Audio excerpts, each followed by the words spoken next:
Setelah era kaum Ad dan Samud, peradaban manusia terus berkembang. Di tepian sungai Eufrat dan Tigris, berdiri megah peradaban Babilonia yang terkenal dengan bangunan-bangunan tinggi yang menjulang, tak kalah dengan apa yang ditinggalkan kaum Ad dan Samud. Mereka adalah bangsa yang mewarisi kemampuan memahat batu, menciptakan bangunan raksasa, serta menyusun tata kota yang kompleks. Babilonia menjadi pusat kosmopolitan yang maju dalam berbagai aspek kehidupan, dari keahlian militer hingga peraturan sosial yang membentuk tatanan kehidupan yang sangat teratur. Dalam peradaban besar ini, lahir seorang tokoh legendaris yang di kemudian hari akan mengguncang sejarah dunia. Namrud bin Kanaan bin Kush bin Shem bin Nuh. Namanya kelak dikenal sebagai penguasa pertama yang berhasil menaklukkan dunia dari ujung timur hingga barat. Seorang raja yang menyatukan bumi di bawah kekuasaannya dengan tangan besi. Namun perjalanan menuju tahta kekuasaan ini dimulai dengan kisah kelahiran yang tak biasa, penuh dengan pertanda aneh dan pertarungan nasib yang kejam. Kelahiran Namrud bukanlah hal yang disambut dengan sukacita. Ibunya, seorang wanita yang penuh misteri, merasa kehadirannya membawa malapetaka.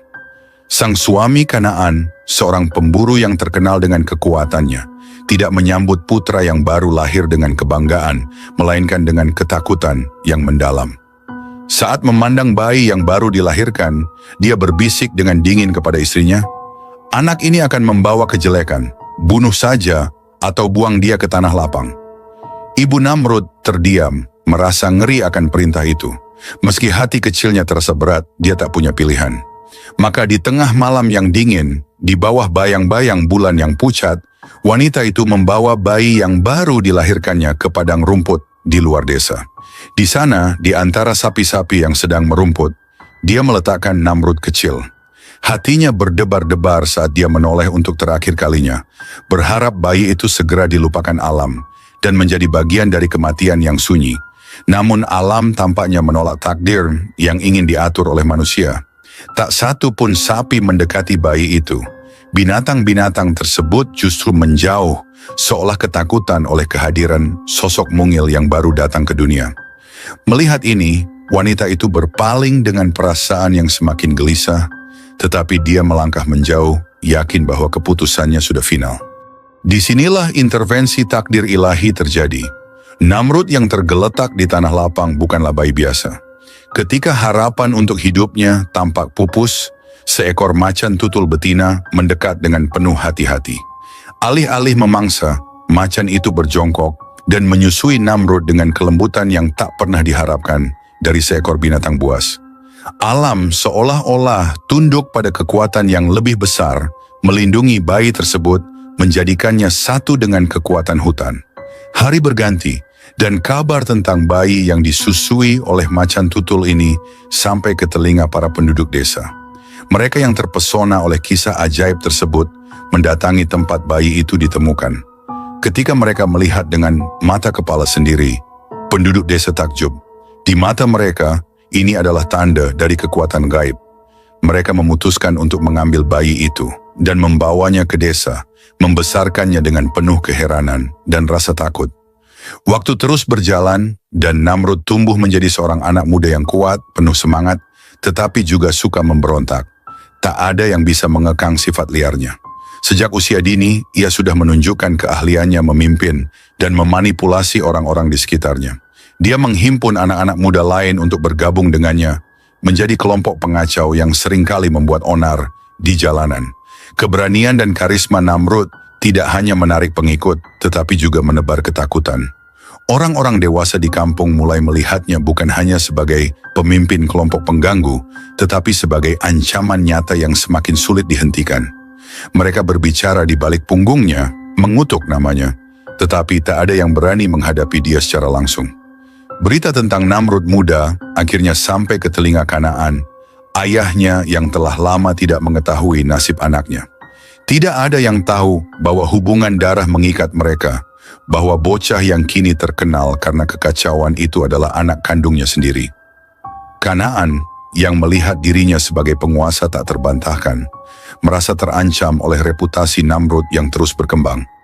Anak liar ini harus dihentikan sebelum dia menghancurkan lebih banyak. gumam Kanaan dalam kemarahan. Dia memutuskan untuk mengumpulkan pasukannya dan menghadapi pengacau yang semakin berani itu. Pasukan Kanaan berbaris menuju tempat Namrud dan pengikutnya berkumpul. Di tengah padang luas, kedua kelompok ini berhadapan. Namrud, yang belum tahu bahwa prajurit yang ia hadapi adalah ayahnya sendiri, mengangkat tangannya dengan tenang, memimpin pasukannya yang bersemangat. Ketika Kanaan melihat sosok Namrud di kejauhan, ada sesuatu yang terasa familiar.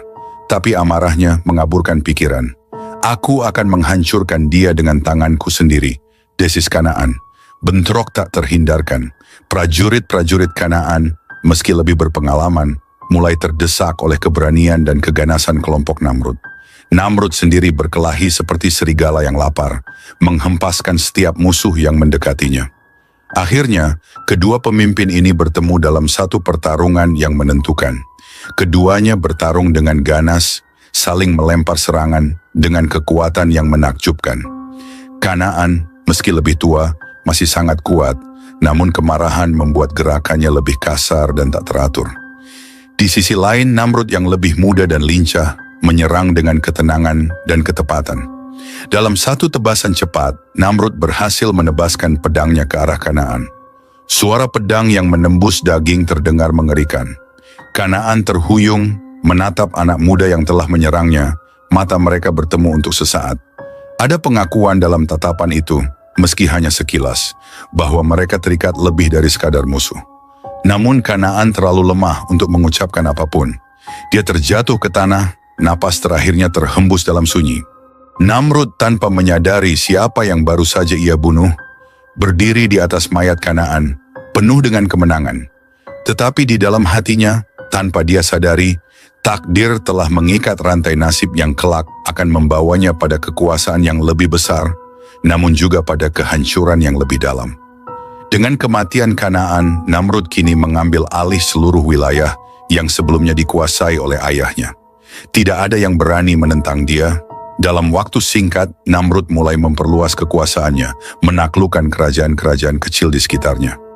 Dia tidak lagi hanya seorang pemimpin kelompok pengganggu jalanan, melainkan seorang raja yang semakin kuat, semakin haus akan kekuasaan. Setiap kali ia menaklukkan sebuah kerajaan, Namrud tidak hanya merebut tanah mereka, tetapi juga membawa budak, harta, dan tentara yang akan memperkuat pasukannya. Dari timur ke barat, semua tunduk pada kekuasaan Namrud. Namanya mulai bergaung di seluruh penjuru bumi sebagai penguasa yang tak terkalahkan.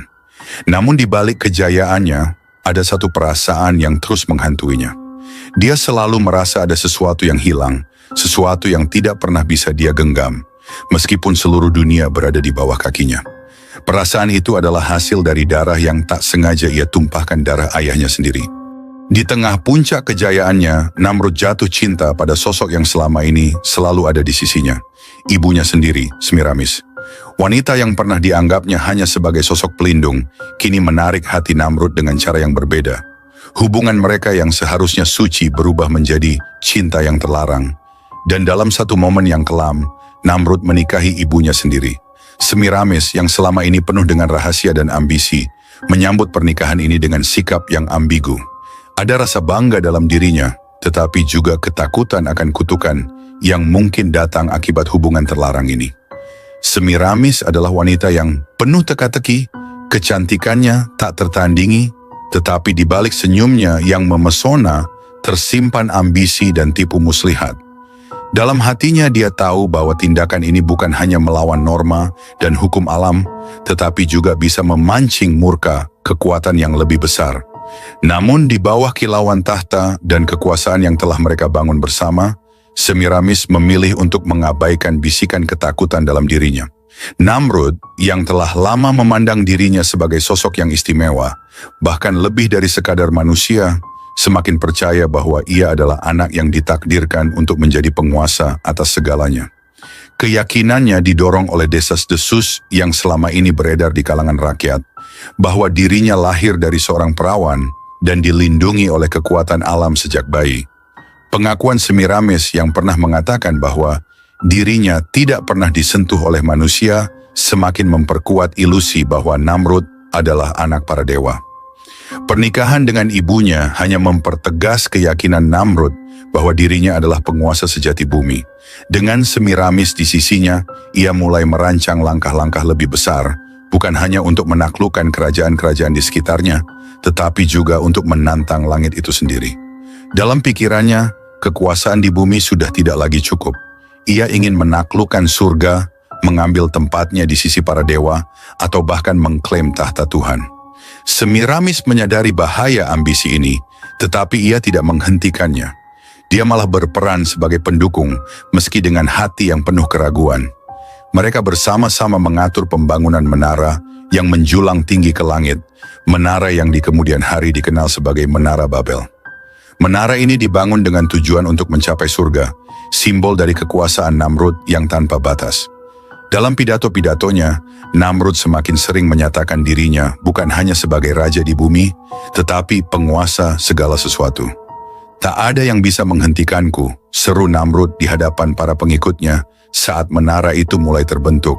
Bahkan langit akan aku taklukkan.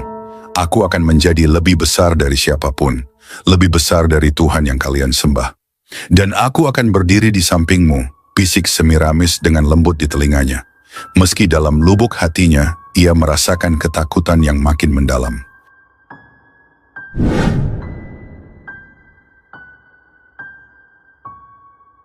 Setiap hari Namrud akan bangun pagi-pagi, mandi dengan air dari sungai yang telah ditaburi emas dan rempah-rempah, dan mengenakan pakaian kebesaran kerajaan. Pakaian itu terbuat dari kain sutra termahal, dihiasi dengan emas dan permata yang berkilauan. Di atas kepalanya, mahkota emas berkilauan yang menjadi simbol kekuasaan dan kejayaan Babilonia.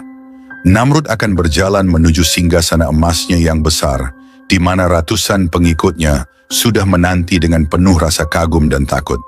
Tuanku yang agung, Tuhan kami, Engkaulah yang menguasai langit dan bumi, teriak salah seorang pengikutnya, sambil bersujud dalam-dalam di hadapan singgasana. Namrud hanya tersenyum sombong. Ia duduk dengan tenang, merasa dirinya sebagai penguasa segalanya. Di depannya, para pengikut, termasuk istri dan anak-anaknya, bersujud menyembahnya seolah-olah ia benar-benar Tuhan. Sembah aku dan nikmatilah perlindunganku. Namrud berkata dengan suara yang lantang, menggema di seluruh aula istana yang besar. Tidak ada yang berani membantah perintahnya. Bagi rakyat Babilonia, Namrud bukan hanya raja, tetapi Tuhan yang harus disembah. Dia mendirikan patung-patung dirinya di setiap sudut kota dan desa, dan siapapun yang menolak untuk menyembahnya akan dihukum mati tanpa ampun. Sebagian besar rakyat Babilonia patuh karena takut, sementara yang lain benar-benar percaya bahwa Namrud adalah dewa yang hidup. Namun di balik segala kemegahan dan kekuasaan itu, Namrud mulai merasakan kecemasan yang mendalam. Pada suatu malam setelah pesta besar di istananya, Namrud tertidur di kamarnya yang megah, dihiasi dengan ukiran emas dan batu mulia. Malam itu seharusnya sama seperti malam-malam sebelumnya, penuh dengan mimpi-mimpi manis tentang kekuasaan dan kejayaan. Namun kali ini, ia mengalami mimpi yang berbeda.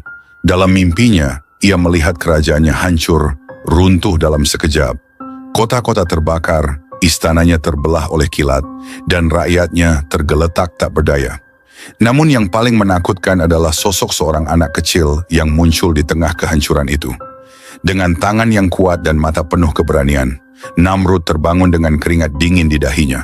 Dadanya berdebar keras. Mimpi itu begitu nyata, begitu mengerikan.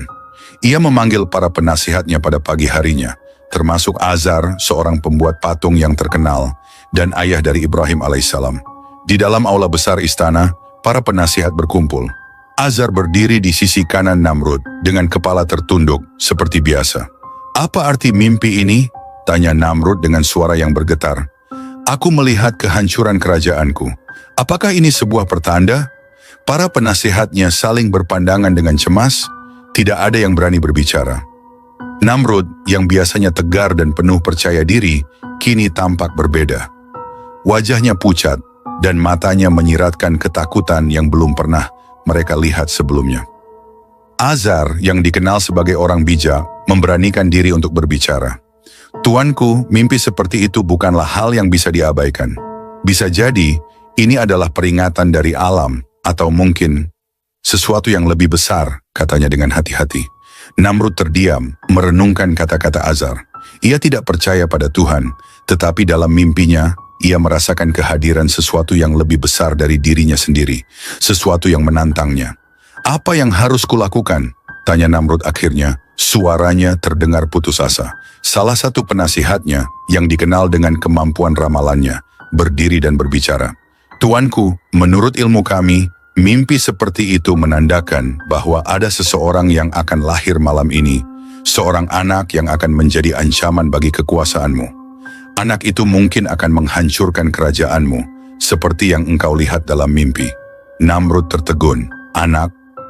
Bagaimana mungkin seorang anak bisa menghancurkan kekuasaan sebesar ini? Tangkap semua bayi laki-laki yang lahir malam ini. Perintah Namrud dengan marah. Bunuh mereka semua. Aku tidak akan membiarkan siapapun meruntuhkan kekuasaanku. Perintah itu segera dilaksanakan. Tentara-tentara Namrud menyebar ke seluruh Babilonia, mencari bayi laki-laki yang lahir pada malam itu. Setiap rumah diperiksa, setiap tangisan bayi diawasi. Tidak ada satu pun yang lolos dari pengawasan mereka. Puluhan bayi laki-laki dibunuh malam itu, semua dalam upaya untuk mencegah takdir yang Namrud takutkan. Tidak jauh dari istana, di sebuah rumah kecil yang tersembunyi di balik bukit-bukit Babilonia, seorang bayi laki-laki lahir. Ia adalah Ibrahim, yang kelak akan menjadi nabi besar dan penantang kesombongan Namrud. Azar, ayah Ibrahim, yang juga pembuat patung kepercayaan Namrud, tahu bahwa kelahiran anaknya adalah sesuatu yang istimewa. Sejak awal, Azar sudah merasa bahwa anaknya berbeda. Namun ia menyembunyikan kelahiran Ibrahim dari Namrud dan para prajuritnya. Nabi Ibrahim alaihissalam tumbuh dalam keheningan, jauh dari perhatian dunia, sampai saatnya tiba untuk menantang raja yang sombong itu. Pada malam itu, perintah Namrud segera dilaksanakan dengan kekejaman yang tidak terhingga. Para prajurit kerajaan bersenjatakan pedang dan tombak, menggeledah setiap rumah di Babilonia. Bayi-bayi laki-laki yang baru saja lahir dibunuh tanpa ampun. Jeritan para ibu yang kehilangan anak-anak mereka menggema di seluruh penjuru kota, menciptakan suasana penuh kengerian dan kepanikan. Namun di tengah kebrutalan itu, ada satu rumah yang terselamatkan, rumah Azar, ayah Nabi Ibrahim alaihissalam. Di dalam rumah itu, dalam kegelisahan yang mendalam, Azar berlari masuk ke kamar istrinya. Wajahnya pucat pasi, keringat dingin mengalir di pelipisnya, seolah-olah ia telah melihat neraka itu sendiri. Istrinya yang sedang menimang bayi laki-laki yang baru lahir, memandang Azar dengan tatapan penuh kekhawatiran. Azar, ada apa? Tanya istrinya. Suaranya bergetar. Namrud. Azar terdiam sejenak, menelan ludah. Namrud telah memerintahkan untuk membunuh semua bayi laki-laki yang lahir malam ini. Kita harus menyelamatkan anak kita. Jika tidak, dia juga akan dibunuh. Istrinya tersentak mendengar kabar mengerikan itu. Ia mendekap bayinya dengan erat, air mata mulai mengalir di pipinya. Apa yang harus kita lakukan? Kemana kita harus pergi? Dengan suara yang pelan namun tegas, Azar menjawab, kita harus membawanya ke hutan yang jauh dari sini. Kita harus menyembunyikannya di tempat yang tidak pernah terjangkau oleh Namrud dan para prajuritnya. Azar kemudian membawa istri dan bayinya ke sebuah gua yang terletak jauh di luar kota Babilonia, di tempat yang terpencil dan tidak diketahui orang banyak. Di dalam gua itu, bayi laki-laki mereka tumbuh dengan perlindungan Allah Subhanahu wa Ta'ala. Nabi Ibrahim alaihissalam dibesarkan di sana, jauh dari pandangan penguasa tiran Namrud. Sementara itu, di dalam kota, bayi-bayi laki-laki lainnya tewas di tangan para algojo yang kejam. Namun takdir Nabi Ibrahim alaihissalam sudah ditentukan oleh Allah Subhanahu wa Ta'ala untuk menjalankan misi kenabian.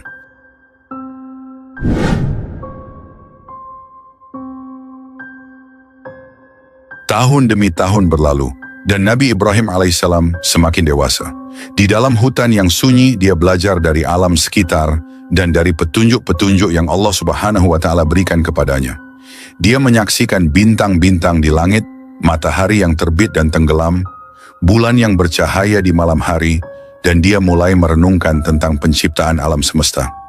Hatinya mulai dipenuhi dengan keyakinan bahwa semua ini tidak mungkin diciptakan oleh berhala-berhala yang disembah masyarakat Babilonia.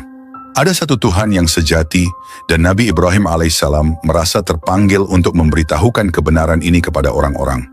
Nabi Ibrahim alaihissalam tumbuh besar di tempat yang jauh dari Babilonia, di hutan yang sepi dan terasing. Meskipun tumbuh tanpa pengaruh masyarakat Babilonia, Allah Subhanahu wa Ta'ala menjaga dan membimbingnya hingga tiba saatnya ia diangkat sebagai nabi pada usia 40 tahun. Pada saat itu Raja Namrud, sang raja yang mengaku sebagai Tuhan, telah berkuasa selama 40 tahun, penuh kesombongan.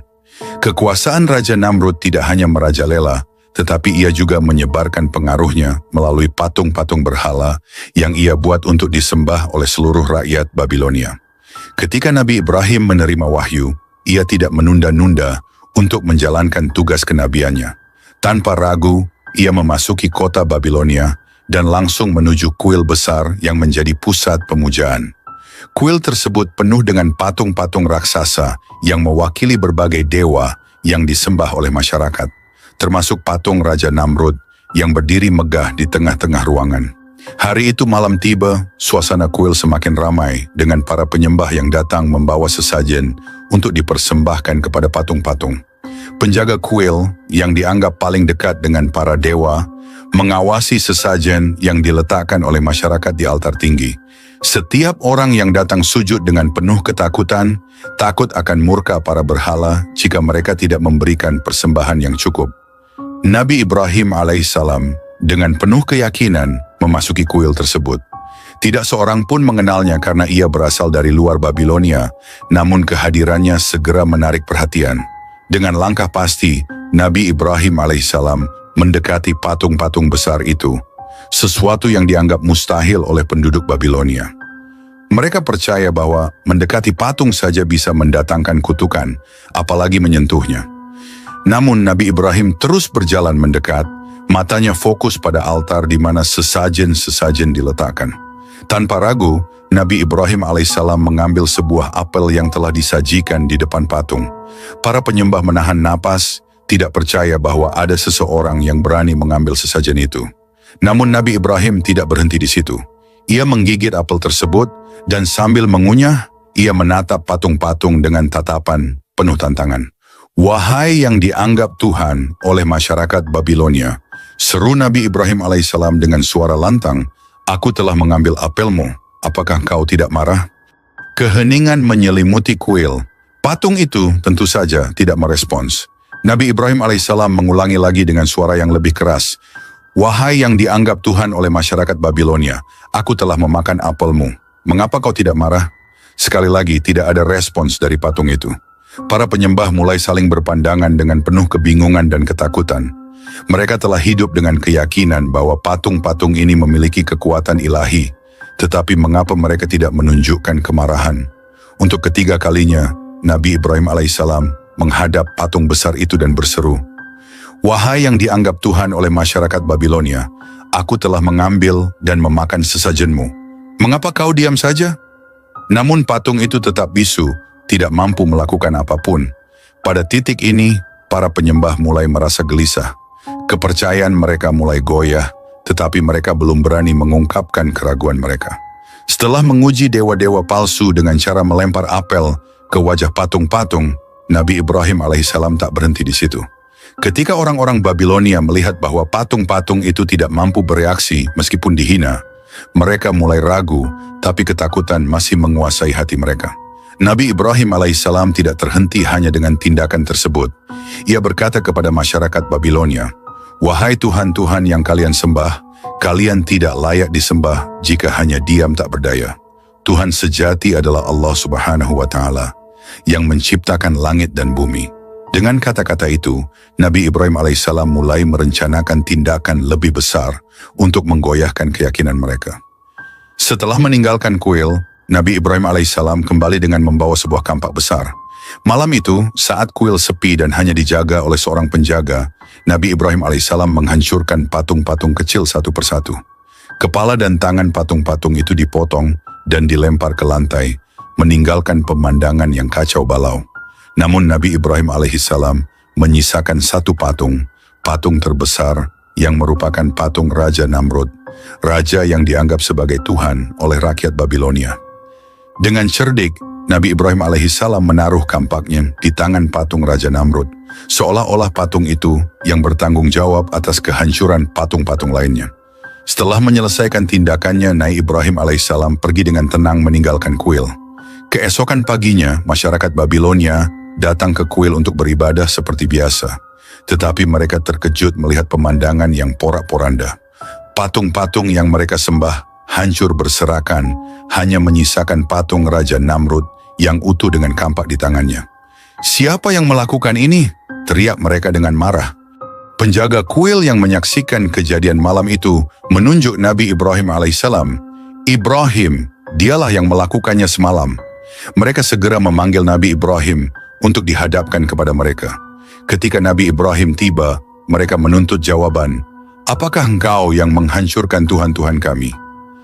Dengan tenang, Nabi Ibrahim alaihissalam menjawab, "Lihatlah siapa yang memegang kampak itu. Tanyakan pada patung besar itu. Mungkin dia yang menghancurkan patung-patung lain. Kalau dia bisa berbicara, tentu dia akan menjawab." Orang-orang Babilonia tertegun mendengar jawaban Nabi Ibrahim. Beberapa mulai berpikir bahwa mungkin memang benar patung-patung ini hanyalah buatan manusia yang tidak bisa apa-apa. Namun, sebagian lain tetap terjebak dalam keyakinan mereka dan merasa terhina.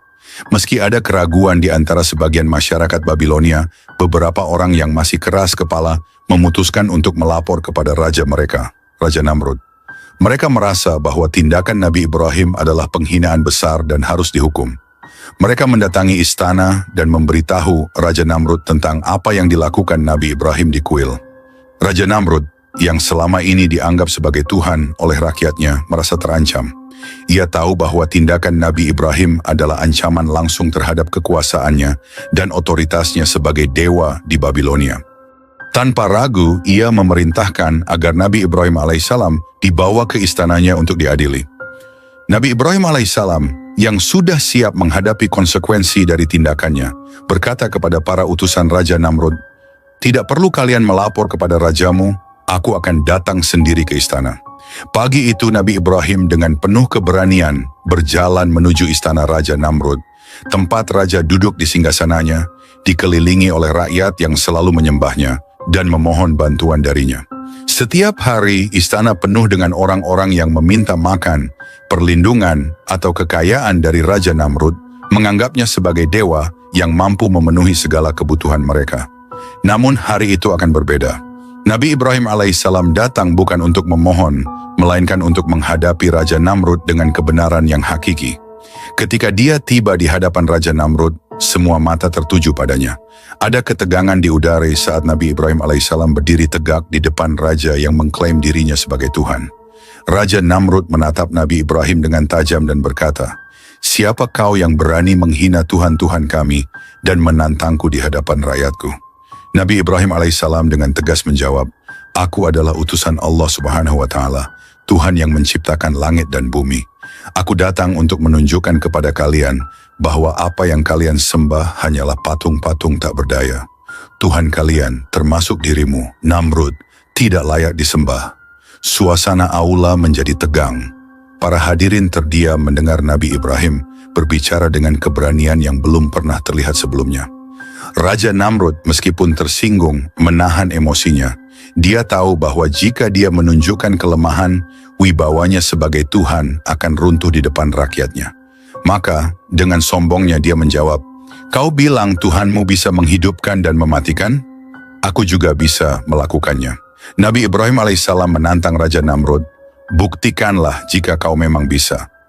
Raja Namrud kemudian memerintahkan 2 orang prajuritnya untuk menangkap 2 laki-laki yang kebetulan melintas di luar istana. Di hadapan semua orang, Raja Namrud membunuh salah satu dari mereka dan membiarkan yang lainnya pergi sambil berkata dengan angkuh, "Lihat, aku membunuh satu dan membiarkan yang lain hidup. Aku juga bisa mematikan dan menghidupkan." Nabi Ibrahim menatap Raja Namrud dengan penuh keyakinan dan berkata, "Itu hanyalah tipu daya manusia. Kau tidak menghidupkan siapapun. Kau hanya membiarkan orang yang sudah hidup tetap hidup. Namun Allah Subhanahu wa Ta'ala, Tuhan yang sebenarnya adalah yang menghidupkan dan mematikan dengan kuasanya." Melihat Raja Namrud masih bertahan dengan argumennya, Nabi Ibrahim memberikan tantangan lain yang tidak bisa dibantah. Setiap hari Tuhanku Allah Subhanahu wa Ta'ala menerbitkan matahari dari timur dan menenggelamkannya di barat. Jika engkau benar-benar Tuhan, pindahkanlah matahari dari barat ke timur. Semua orang di aula itu terdiam. Raja Namrud tertegun, tak mampu membalas. Tantangan ini terlalu besar untuk diatasi, bahkan oleh seorang raja yang mengaku sebagai Tuhan. Allah berfirman dalam Al-Quran bahwa orang kafir itu menjadi bungkam, tak bisa berkata apa-apa. Namun Raja Namrud yang angkuh tidak mau menunjukkan kelemahan di depan rakyatnya. Dia berteriak, "Tangkap orang ini dan penjarakan dia. Aku akan membunuhnya dengan cara yang paling menyakitkan, supaya tak ada lagi yang berani menentangku."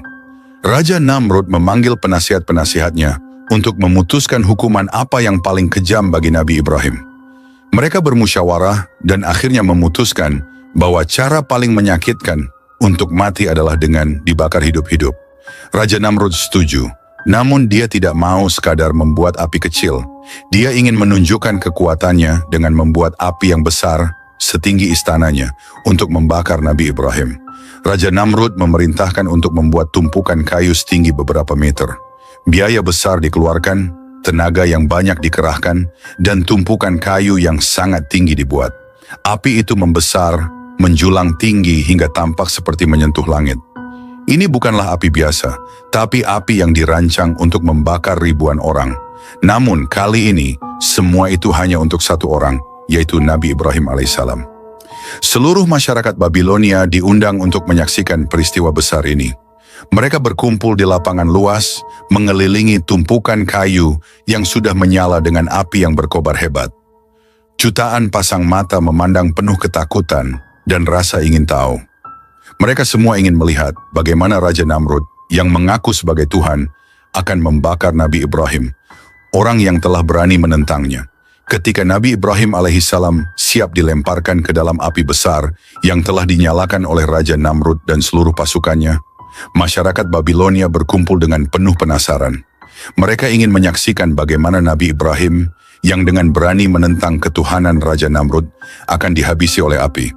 Namun, di tengah keramaian dan kebencian yang membara, Malaikat Jibril tiba dengan perintah dari Allah Subhanahu wa Ta'ala untuk menawarkan bantuan kepada Nabi Ibrahim. Jibril berkata, "Wahai Ibrahim, Allah telah mengutusku. Mintalah apa saja kepadaku. Jika engkau ingin, aku bisa memadamkan api ini atau membunuh Raja Namrud sekarang juga. Apa yang kau inginkan?" Nabi Ibrahim dengan keyakinan penuh kepada Allah Subhanahu wa Ta'ala menjawab dengan tenang, "Kepada engkau, wahai Malaikat Jibril, aku tidak butuh apa-apa. Tapi kepada Allah Subhanahu wa Ta'ala, aku akan meminta." Begitulah keyakinan Nabi Ibrahim alaihissalam yang tak tergoyahkan. Meski dia tahu api besar sedang menantinya, dia hanya mengandalkan Allah Subhanahu wa Ta'ala semata. Bahkan Allah Subhanahu wa Ta'ala memuji Nabi Ibrahim alaihissalam dalam Al-Quran, "Sesungguhnya Ibrahim adalah seorang umat yang taat kepada Allah, karena kekuatan imannya begitu besar, seolah-olah ia sendiri setara dengan umat yang taat." Ketika Ibrahim dilempar ke dalam api, dia memanjatkan doa yang penuh keyakinan, "Ya Allah, Engkaulah yang aku imani, meski tak kasat mata. Aku yakin Engkau yang menciptakan segalanya, termasuk api ini. Jadikanlah api ini dingin dan keselamatan bagiku." Allah Subhanahu wa Ta'ala pun memberikan perintah dari langit, "Wahai api, jadilah dingin dan keselamatan bagi Ibrahim." Begitu Nabi Ibrahim alaihissalam jatuh ke dalam tungku besar itu, bukannya merasakan panas membara, dia malah berada dalam keadaan sejuk dan aman, seolah sedang duduk di taman yang indah. Ia bahkan melihat makanan dan suasana nyaman di sekitarnya. Orang-orang yang menyaksikan dari luar tungku tidak mendengar jeritan atau tangisan kesakitan dari Nabi Ibrahim. Mereka terdiam penuh keheranan. Raja Namrud yang penuh dendam berusaha menenangkan rakyatnya dengan berkata, "Ibrahim sudah musnah, pertama terkena api dari kekuatanku." Namun Nabi Ibrahim masih bergerak di dalam api sesuai instruksi Malaikat Jibril. Gerakan sederhana dari Nabi Ibrahim ini membuat Raja Namrud dan rakyat Babilonia terdiam. Tidak mungkin manusia sekuat apapun tidak menjerit atau terbakar habis di dalam api sebesar itu. Untuk memastikan kematian Nabi Ibrahim alaihissalam, Raja Namrud memerintahkan agar api tetap menyala selama 3 hari. Selama 3 hari penuh, Tungku raksasa itu terus dijaga oleh pasukan elitnya, memastikan jika Nabi Ibrahim mencoba melarikan diri, mereka akan mendorongnya kembali ke dalam api. Keyakinan Raja Namrud bahwa tidak ada yang bisa bertahan hidup di dalam api sebesar itu semakin memperkuat egonya sebagai Tuhan yang tak terkalahkan. Namun setelah 3 hari berlalu, api akhirnya dipadamkan. Raja Namrud memerintahkan seluruh rakyat Babilonia untuk berkumpul kembali, bersiap melihat debu Nabi Ibrahim yang dianggap sudah pasti musnah. Namun apa yang mereka saksikan benar-benar mengejutkan. Saat api padam, terlihat Nabi Ibrahim alaihissalam duduk dengan tenang di tengah-tengah bekas api yang telah padam. Tidak ada luka sedikit pun di tubuhnya, bahkan dia terlihat seperti sedang menikmati suasana taman yang damai.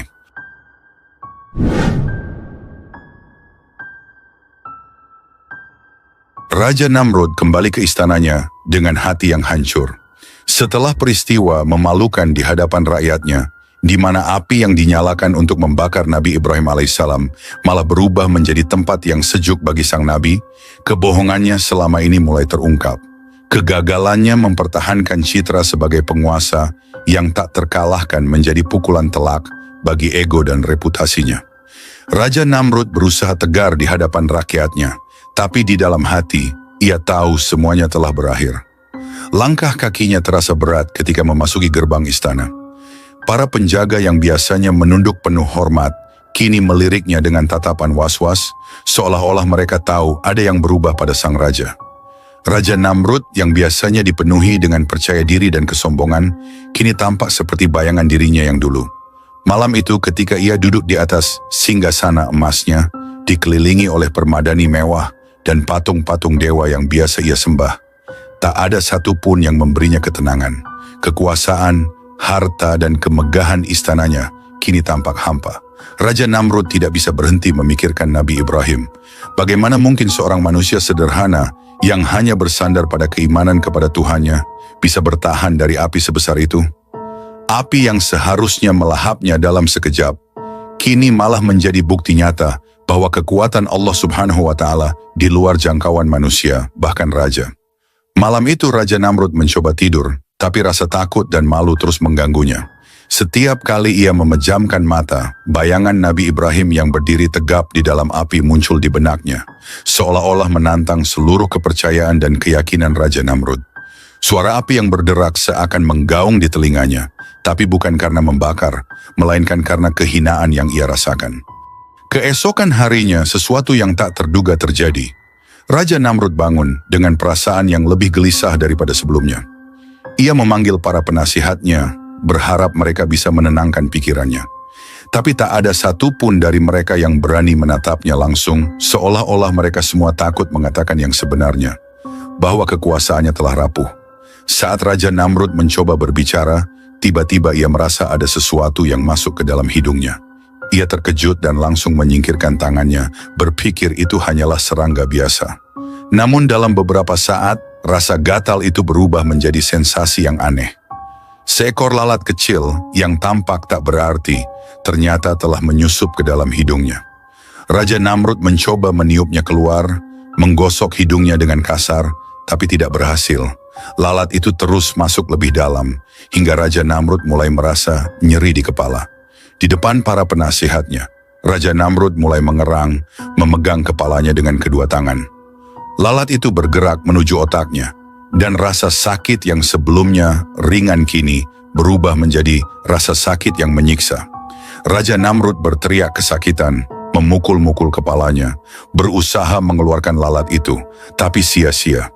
Rasa sakit itu semakin menguat, menyebar ke seluruh kepalanya. Dalam keputusasaan, Raja Namrud memanggil tabib-tabib kerajaan. Mereka datang terburu-buru, membawa ramuan-ramuan dan alat-alat pengobatan. Namun setelah berjam-jam mencoba berbagai cara, tidak satu pun yang berhasil. Rasa sakit di kepala Raja Namrud semakin menjadi-jadi. Dia menjerit seperti binatang yang terluka, berbaring di lantai istana, berguling-guling tanpa malu di hadapan para pelayannya. Hari-hari berikutnya menjadi mimpi buruk bagi Raja Namrud. Rasa sakit itu tidak pernah mereda. Lalat kecil yang ada di dalam otaknya terus menggerogoti, menghancurkan dirinya dari dalam. Pada hari pertama, Raja Namrud masih mencoba untuk bertahan, meski tanpa hasil. Ia tidak bisa makan, minum, atau tidur. Setiap kali ia menutup mata, ia merasa seolah-olah kepalanya akan meledak.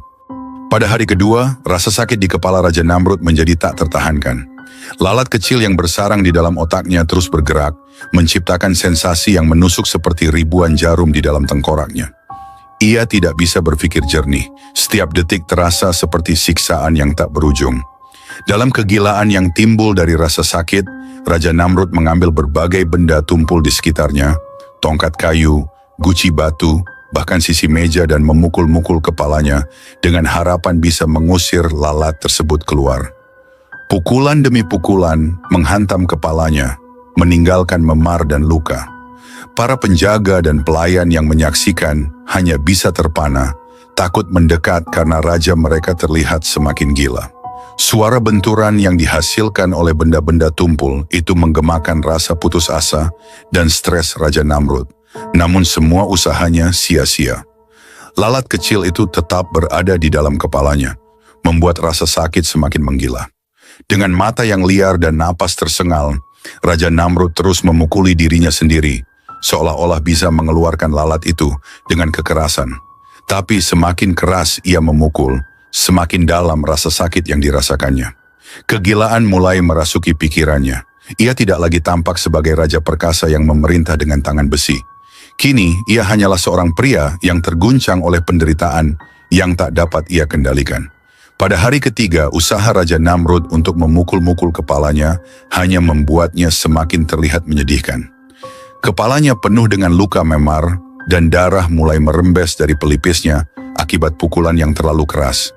Tapi rasa sakit yang ditimbulkan oleh lalat itu masih jauh lebih hebat daripada rasa sakit fisik akibat pukulan-pukulan tersebut. Raja Namrud semakin stres. Ia tidak hanya disiksa oleh rasa sakit, tetapi juga oleh ketidakberdayaannya.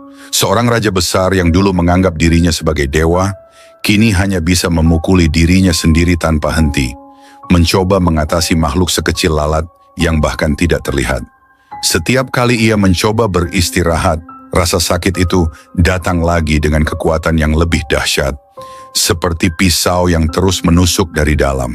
Di puncak kegilaannya, Raja Namrud berteriak memanggil para pelayan untuk membawa lebih banyak benda untuk dipukul-pukulkan ke kepalanya, tapi tidak ada satu pun yang mampu menolongnya. Para pelayan mulai menjauh, ketakutan melihat raja mereka yang dulu tak terkalahkan, kini berubah menjadi manusia yang hampir gila karena rasa sakit. Pada malam harinya, ketika tubuh Raja Namrud sudah terlalu lelah untuk bergerak dan ia terkapar di lantai istana dengan napas yang terengah-engah, lalat kecil itu terus menggerogoti otaknya. Pemandangan ini menjadi bukti nyata bahwa Raja Namrud yang dulu perkasa dan tak tersentuh, kini telah hancur bukan oleh kekuatan besar, tapi oleh makhluk yang bahkan tak terlihat oleh mata telanjang.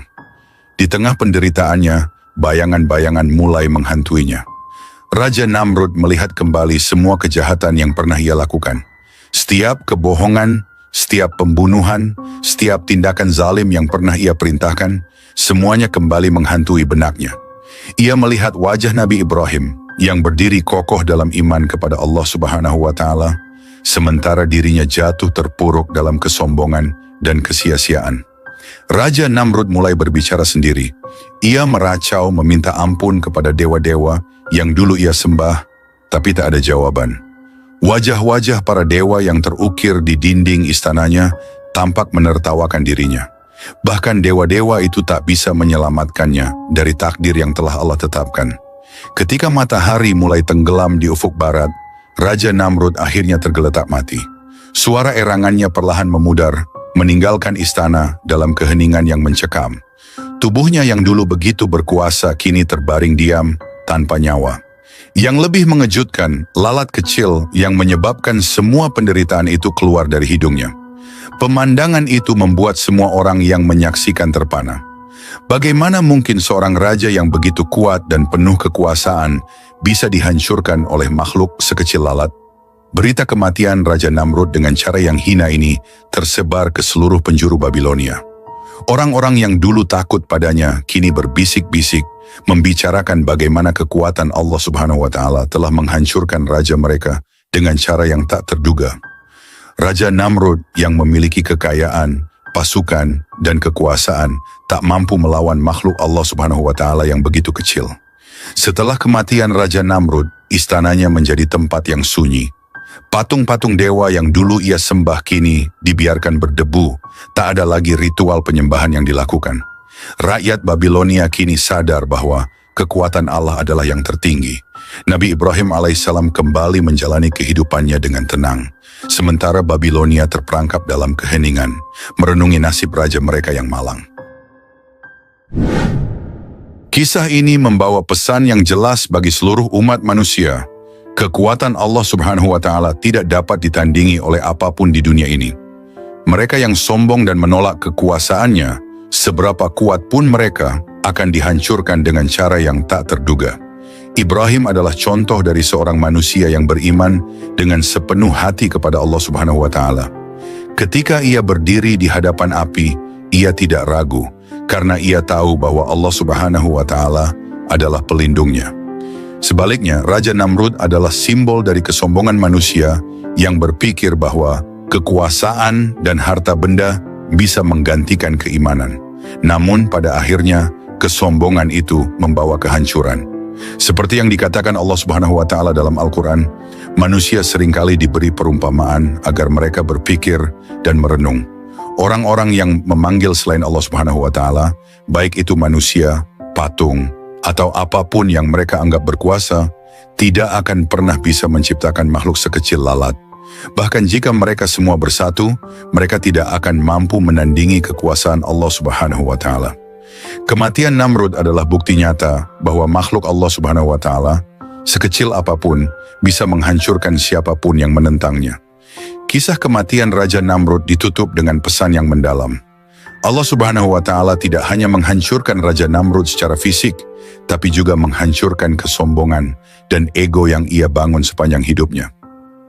Ini adalah pelajaran bagi kita semua, bahwa seberapa besar pun kekuasaan yang kita miliki, tanpa keimanan kepada Allah Subhanahu wa Ta'ala, semuanya akan berakhir dengan kehinaan.